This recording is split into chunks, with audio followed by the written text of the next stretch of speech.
अध्याय शाल्व के साथ यादवों का युद्ध। श्री सुखदेव जी कहते हैं, परीक्षित, अब मनुष्य की सी लीला करने वाले भगवान श्री कृष्ण का एक और भी अद्भुत चरित्र सुनो। इसमें यह बताया जाएगा कि सौभ नामक विमान का अधिपति शाल्व किस प्रकार भगवान के हाथ से मारा गया। शाल्व शिशुपाल का सखा था और रुक्मिणी के विवाह के अवसर पर बारात में शिशुपाल की ओर से आया हुआ था। उस समय यदुवंशियों ने युद्ध में जरासंध आदि के साथ साथ शाल्व को भी जीत लिया था। उस दिन सब राजाओं के सामने शाल्व ने यह प्रतिज्ञा की थी कि मैं पृथ्वी से यदुवंशियों को मिटाकर छोड़ूंगा। सब लोग मेरा बल पौरुष देखना। परीक्षित, मूढ़ शाल्व ने इस प्रकार प्रतिज्ञा करके देवाधिदेव भगवान पशुपति की आराधना प्रारंभ की। वह उन दिनों दिन में केवल एक बार मुट्ठी भर राख फांक लिया करता था। क्यों तो पार्वती पति भगवान शंकर आशुतोष हैं, ऑर्डरदानी हैं, फिर भी वे शाल्व का घोर संकल्प जानकर 1 वर्ष के बाद प्रसन्न हुए। उन्होंने अपने शरणागत शाल्व से वर मांगने के लिए कहा। उस समय शाल्व ने यह वर मांगा कि मुझे आप एक ऐसा विमान दीजिए जो देवता, असुर, मनुष्य, गंधर्व, नाग और राक्षसों से तोड़ा न जा सके। जहां इच्छा हो वहीं चला जाए और यदुवंशियों के लिए अत्यंत भयंकर हो। भगवान शंकर ने कह दिया, तथास्तु। इसके बाद उनकी आज्ञा से विपक्षियों के नगर जीतने वाले मैं दानव ने लोहे का सौभ नामक विमान बनाया और शाल्व को दे दिया। वह विमान क्या था? एक नगर ही था।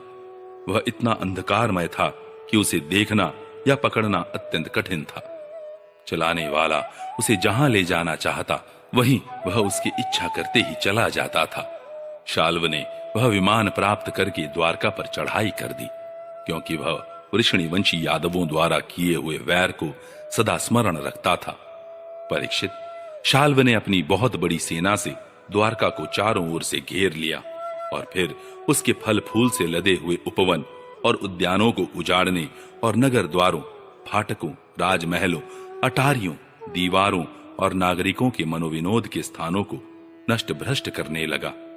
उस श्रेष्ठ विमान से शस्त्रों की झड़ी लग गई। बड़ी बड़ी चट्टानें, वृक्ष, वज्र, सर्प और ओले बरसने लगे। बड़े जोर का बवंडर उठ खड़ा हुआ। चारों ओर धूल ही धूल छा गई। परीक्षित, प्राचीन काल में जैसे त्रिपुरासुर ने सारी पृथ्वी को पीड़ित कर रखा था, वैसे ही शाल्व के विमान ने द्वारकापुरी को अत्यंत पीड़ित कर दिया। वहां के नर नारियों को कहीं एक क्षण के लिए भी शांति न मिलती थी। परम यशस्वी वीर भगवान प्रद्युम्न ने देखा हमारी प्रजा को बड़ा कष्ट हो रहा है।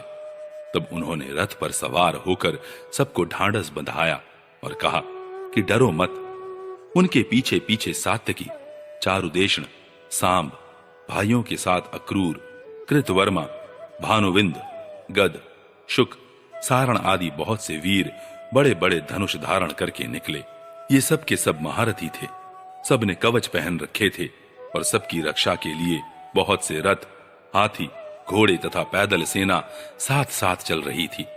इसके बाद प्राचीन काल में जैसे देवताओं के साथ असुरों का घमासान युद्ध हुआ था, वैसे ही शाल्व के सैनिकों और यदुवंशियों का युद्ध होने लगा। उसे देखकर लोगों के रोंगटे खड़े हो जाते थे। प्रद्युम्न जी ने अपने दिव्य अस्त्रों से क्षण भर में ही सौभपति शाल्व की सारी माया काट डाली। ठीक वैसे ही जैसे सूर्य अपनी प्रखर किरणों से रात्रि का अंधकार मिटा देते हैं। प्रद्युम्न जी के बाणों में सोने के पंख एवं लोहे के फल लगे हुए थे। उनकी गांठें जान नहीं पड़ती थी। उन्होंने ऐसे ही 25 बाणों से शाल्व के सेनापति को घायल कर दिया। परम मनस्वी प्रद्युम्न जी ने सेनापति के साथ ही शाल्व को भी 100 बाण मारे। फिर प्रत्येक सैनिक को 1-1 और सारथियों को 10-10 तथा वाहनों को 3-3 बाणों से घायल किया। महामना प्रद्युम्न जी के इस अद्भुत और महान कर्म को देखकर अपने एवं पराये सभी सैनिक उनकी प्रशंसा करने लगे। परीक्षित, मैं दानव का बनाया हुआ शाल्व का वह विमान अत्यंत मायामय था। वह इतना विचित्र था कि कभी अनेक रूपों में दिखता तो कभी एक रूप में, कभी दिखता तो कभी न भी दिखता। यदुवंशियों को इस बात का पता ही न चलता कि वह इस समय कहां है। वह कभी पृथ्वी पर आ जाता तो कभी आकाश में उड़ने लगता। कभी पहाड़ की चोटी पर चढ़ जाता तो कभी जल में तैरने लगता। वह अलाद चक्र के समान मानो कोई दूमुही लुकारियों की बनेठी भांज रहा हो घूमता रहता था। एक क्षण के लिए भी कहीं ठहरता न था। शाल्व अपने विमान और सैनिकों के साथ जहां जहां दिखाई पड़ता वहीं वहीं यदुवंशी सेनापति बाणों की झड़ी लगा देते थे। उनके बाण सूर्य और अग्नि के समान जलते हुए तथा विषैले सांप की तरह असह्य होते थे। उनसे शाल्व का नगराकार विमान और सेना अत्यंत पीड़ित हो गई। यहां तक कि यदुवंशियों के बाणों से शाल्व स्वयं मूर्छित हो गया। परीक्षित, शाल्व के सेनापतियों ने भी यदुवंशियों पर खूब शस्त्रों की वर्षा कर रखी थी। इससे वे अत्यंत पीड़ित थे, परंतु उन्होंने अपना अपना मोर्चा छोड़ा नहीं। वे सोचते थे कि मरेंगे तो परलोक बनेगा और जीतेंगे तो विजय की प्राप्ति होगी। परीक्षित, शाल्व के मंत्री का नाम था द्युमान, जिसे पहले प्रद्युम्न जी ने 25 बाण मारे थे। वह बहुत बली था। उसने झपट कर प्रद्युम्न जी पर अपनी फौलादी गदा से बड़े जोर से प्रहार किया और मार लिया कहकर गरजने लगा। परीक्षित, गदा की चोट से शत्रुदमन प्रद्युम्न जी का वक्ष स्थल फट सा गया। दारूक का पुत्र उनका रथ हाँक रहा था। वह सारथी धर्म के अनुसार उन्हें रणभूमि से हटा ले गया। 2 घड़ी में प्रद्युम्न जी की मूर्छा टूटी। तब उन्होंने सारथी से कहा, सारथे, तूने यह बहुत बुरा किया। हाय हाय, तू मुझे रणभूमि से हटा लाया। सूत, हमने ऐसा कभी नहीं सुना कि हमारे वंश का कोई भी वीर कभी रणभूमि छोड़कर अलग हट गया हो।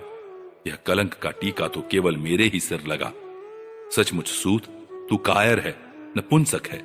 बतला तो सही, अब मैं अपने ताऊ बलराम जी और पिता श्री कृष्ण के सामने जाकर क्या कहूंगा। अब तो सब लोग यही कहेंगे ना कि मैं युद्ध से भग गया। उनके पूछने पर मैं अपने अनुरूप क्या उत्तर दे सकूंगा। मेरी भाभियां हंसती हुई मुझसे साफ साफ पूछेंगी कि कहो वीर, तुम नपुंसक कैसे हो गए? दूसरों ने युद्ध में तुम्हें नीचा कैसे दिखा दिया? सूत, अवश्य ही तुमने मुझे रणभूमि से भगाकर अक्षम्य अपराध किया है। सारथी ने कहा, आयुष्मान, मैंने जो कुछ किया है सारथी का धर्म समझकर ही किया है। मेरे समर्थ स्वामी, युद्ध का ऐसा धर्म है कि संकट पड़ने पर सारथी रथी की रक्षा कर ले और रथी सारथी की।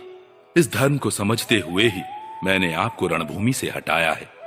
शत्रु ने आप पर गदा का प्रहार किया था, जिससे आप मूर्छित हो गए थे, बड़े संकट में थे। इसी से मुझे ऐसा करना पड़ा।